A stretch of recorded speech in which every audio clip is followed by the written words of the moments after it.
Hey everyone, it's Ben Hardy here, and in today's video, we're reviewing the 2024 Chevy Equinox RS. Before we get into this video, I want to give a huge shout out and thank you to the Jerry Steiner Chevy here in Salt Lake City, Utah for giving me some time with this Equinox.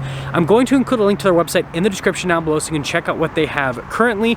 And then on a side note, if you want to save time and money the next time you purchase a car, link to my car buying guide in the description down below. Let's get into it.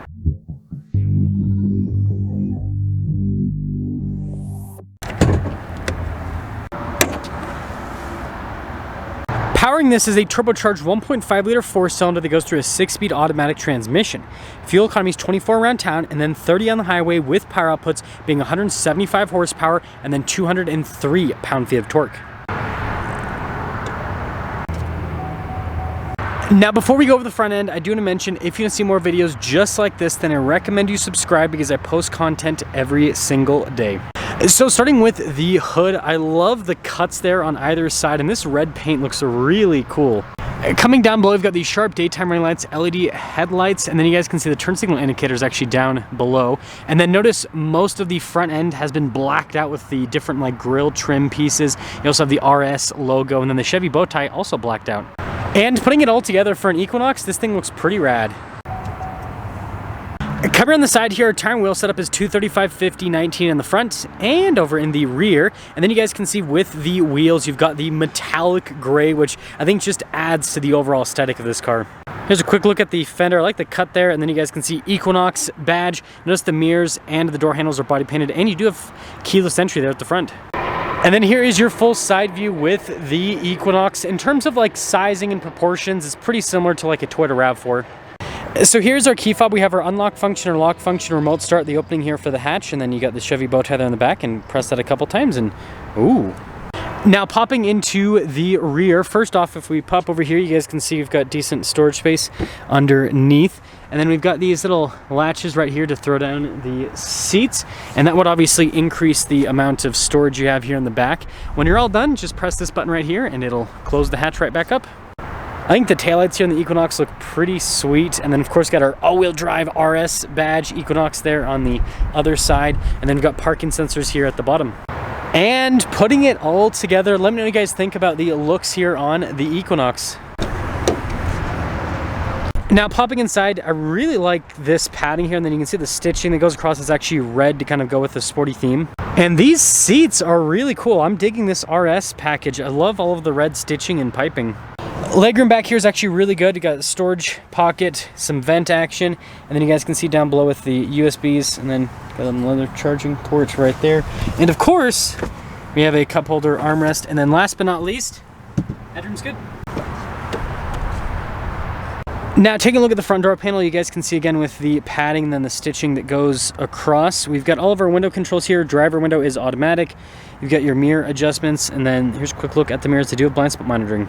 And then here's the front seat. You guys can see with the red stitching and then the piping, and notice how it's perforated all down the center. And then you've got your power adjustments here on the side.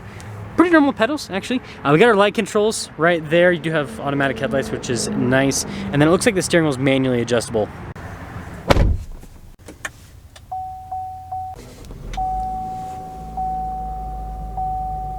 Now taking a look at the steering wheel, you guys can see nice padding all around, red stitching on the center, and of course the blacked out Chevy bow tie. Got your practical controls here on the front for like the center. You've got like your lane departure, your cruise control, heat steering wheel button on the steering wheel.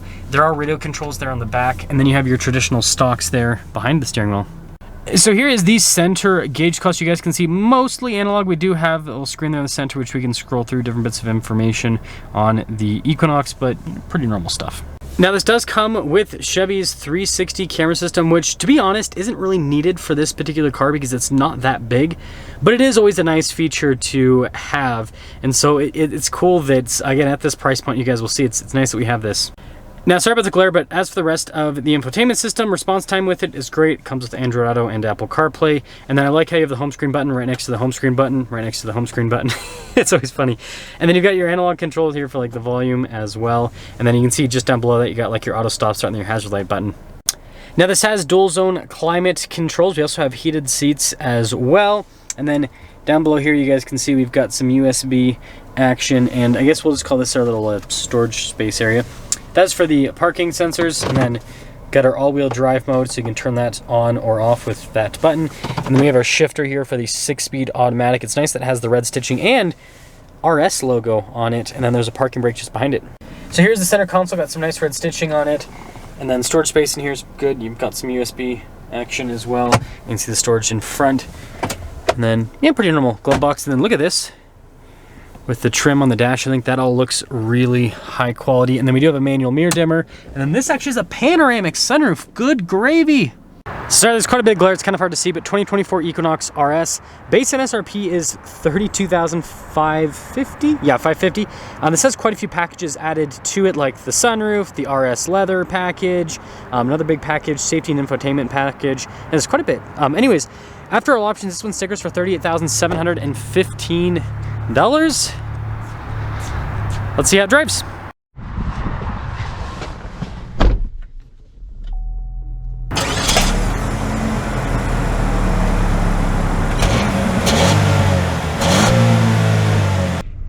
Well, let's talk about visibility before we set off. Here's your visibility over the hood, both of the mirrors, then throughout the rest of the rear.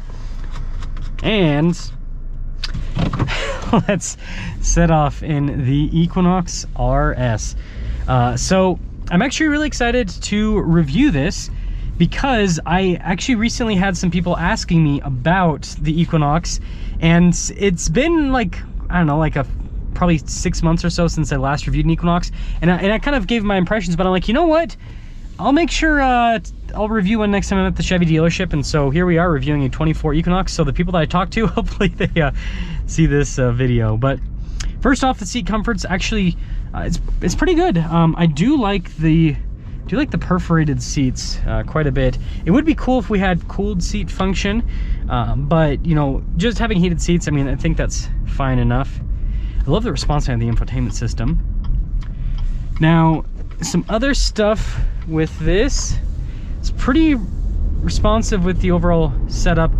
Most of that torque is happens down low in the rev range, like right around 2,000 RPMs.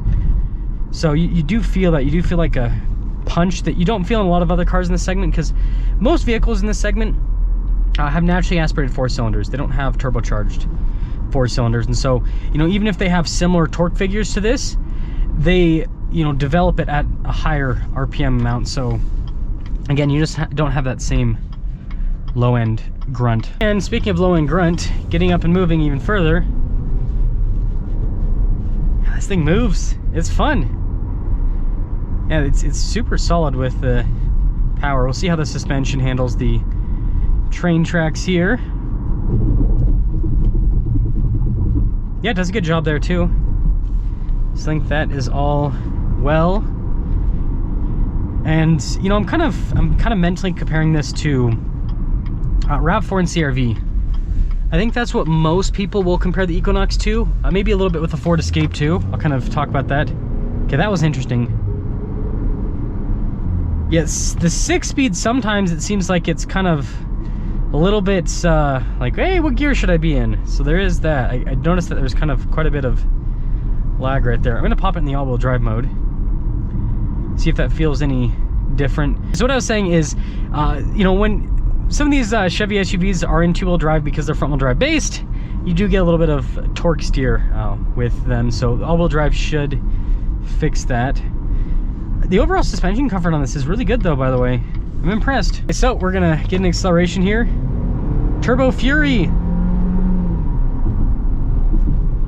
Yeah, you can definitely tell this thing's all about torque. Because when you get like into it, I mean, it's not like it's slow or anything, but like it doesn't necessarily feel like it's any punchier than the naturally aspirated 4, like in the RAV4, for example, the naturally aspirated 4-cylinder, and that actually has more horsepower than this, but less torque. And so let's get into setting things up here with the Equinox. First off, I really dig the looks of this RS package. I think it looks great on the outside. I love the interior as well. Chevy's definitely come a long way with like their build quality. Like fit and finish with this interior actually feels pretty solid overall. And I do like this on the controls, that has a kind of like a more high quality feel to it. There is still a lot of like plasticky touch points, but again, it's kind of to be expected in this segment. So CR-V and RAV4. First off, CR-V has a similar powertrain setup to this, having a 4-cylinder turbo, but the big difference with the CR-V is that's paired to a CVT.